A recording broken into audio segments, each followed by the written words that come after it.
Okay, let's go ahead and get started. Welcome to Lecture 2.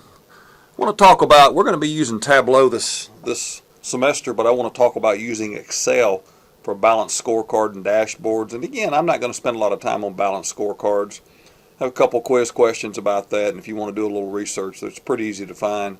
I actually saved you all from buying another textbook by doing it like this right now. Anyways, let's keep moving. The Excel everyone knows how to use it. Students are coming out of high school using Excel, and they understand how to do that.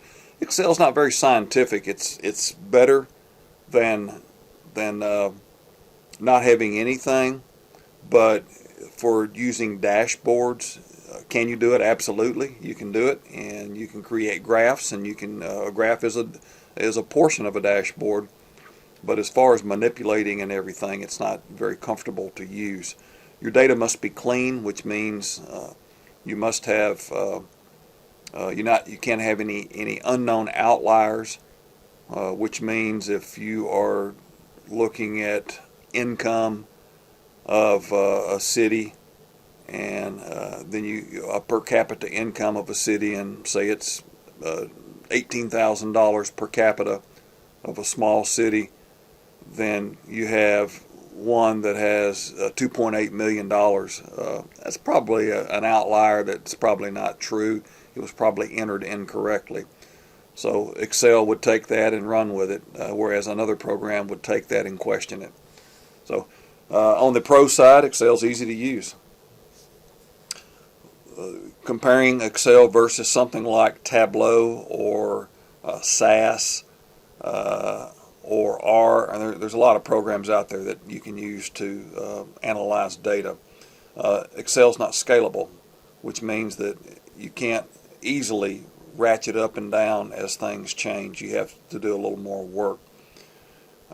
Sometimes you can make Excel say what you want it to say by adding data points and doing something else and changing. You can change the scale. An old trick that people have used is to change the scale on one version to another, on one slide to another. You can change the scale on one graph to another, and it would almost hide the truth. So have to be very careful. It does lack referential integrity, which means you can enter something in there incorrectly and it will still display. But it's easy to use, and it can be done without a lot of additional work. As you all saw in 243, you can make graphs quite quickly with Excel. Business changes quickly, and if you don't have anything to adapt to that, now can you make Excel change quickly? Can you link it to something that would change? Absolutely. You can put a link in there, and it will automatically update and do information that you want. Another point about Excel, users already know how to use it. It doesn't cost very much. It's part of a package, as you all well know.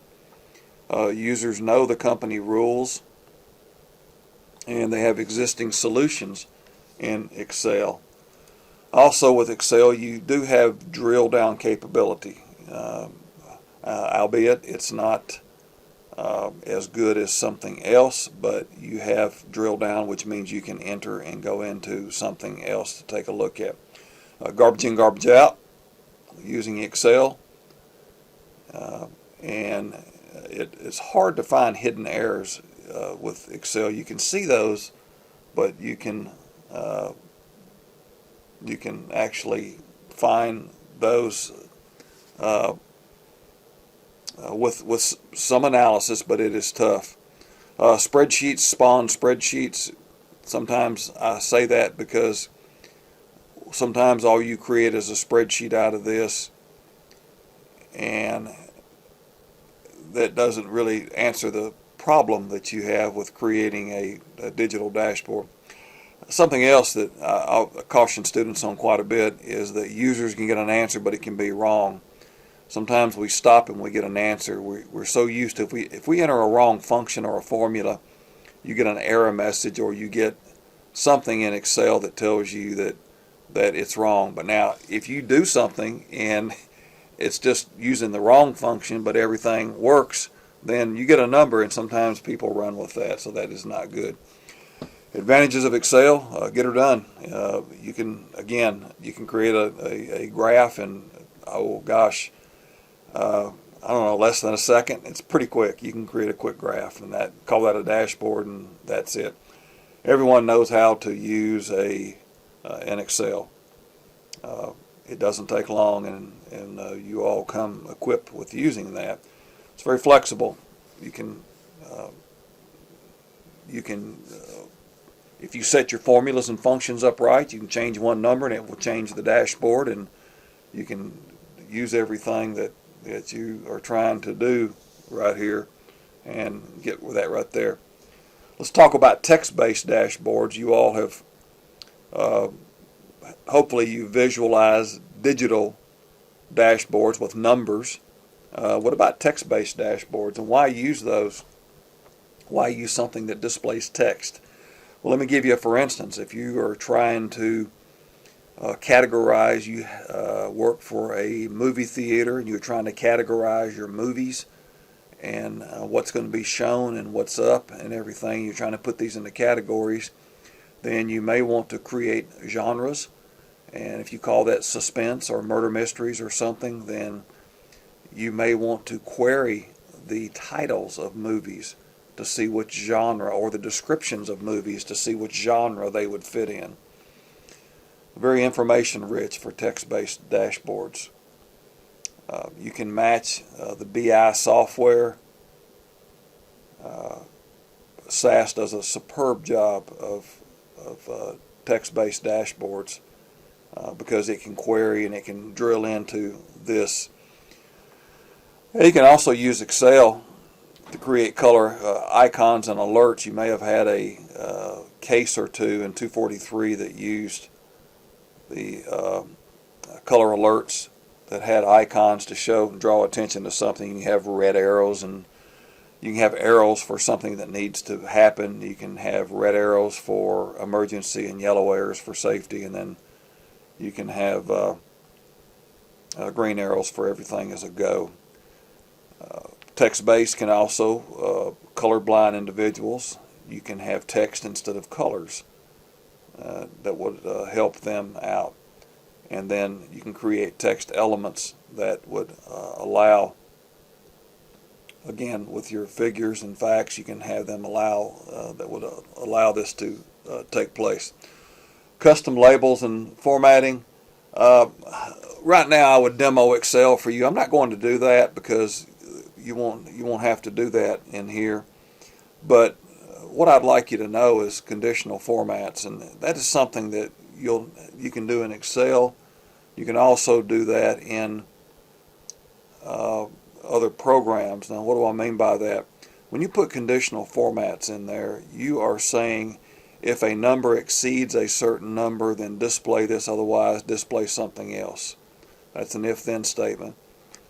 You can also say that I want to have a list of text, and any of that text. Now, this text may be several thousand rows or columns, or it may be a spreadsheet with lots of numbers on it. And if all the numbers are the same color, then you're gonna have a hard time trying to figure out if something went over 10,000 or not.